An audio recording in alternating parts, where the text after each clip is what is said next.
ભરૂચ અંકલેશ્વર સહિત જિલ્લામાં વસતા ઉત્તર ભારતીય સમાજના લોકોએ છઠ પૂજાની પરંપરાગત ઉજવણી કરી હતી। ઔદ્યોગિક દ્રષ્ટિએ વિકાસની હરણફાળ ભરી રહેલા ભરૂચ, અંકલેશ્વર, દહેજ, વિલાયત, સાયખા, પાનોલી સહિતની જિલ્લાઓમાં દેશના જુદા જુદા પ્રાંતથી આવેલા હજારો લોકો સ્થાયી થયા છે।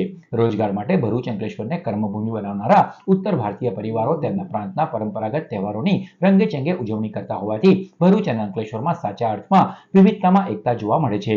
ભરૂચ અને અંકલેશ્વરમાં જિલ્લાની દિવાળી પર્વની ઉજવણી બાદ હવે છઠ પૂજાનો માહોલ છવાયો હતો।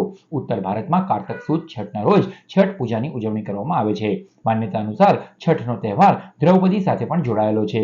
તો એવી પણ પ્રચલિત કથા છે, જ્યારે ભગવાન શ્રીરામે લંકાપતિ રાવણને યુદ્ધમાં હરાવ્યા હતા ત્યારે રામ રાજ્યના દિવસે માતા સીતા અને ભગવાન શ્રીરામે કારતક છઠનું વ્રત કર્યું હતું અને સૂર્યદેવની પૂજા अर्चना કરી હતી। आज का दिन बड़े सौभाग्य का दिन है। छठ माता का पूजा का दिन है। भारी संख्या में लोग यहाँ इस घाट पे पूजा करने आ रहे हैं और अभी संख्या बढ़ती ही जाएगी। खूब अच्छे धूमधाम से बड़े श्रद्धा विश्वास के साथ यहाँ पे छठ माता की पूजा की जाती है। સપ્તમીના દિવસે સૂર્યોદય સમયે ફરી પૂજા આરાધના સાથે ઉગતા સૂર્યને અર્ઘ્ય આપી સૂર્ય ભગવાનના આશીર્વાદ મેળવ્યા હતા।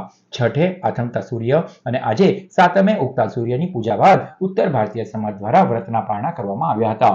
ભરૂચમાં નર્મદા પાર્ક તો અંકલેશ્વરમાં ગડખોલ, કોસંબડી, કાપોદ્રા સહિતના વિસ્તારોમાં વરસાદી માહોલ વચ્ચે શ્રદ્ધાભેર છઠ પૂજાના પર્વની ઉજવણી કરવામાં આવી હતી।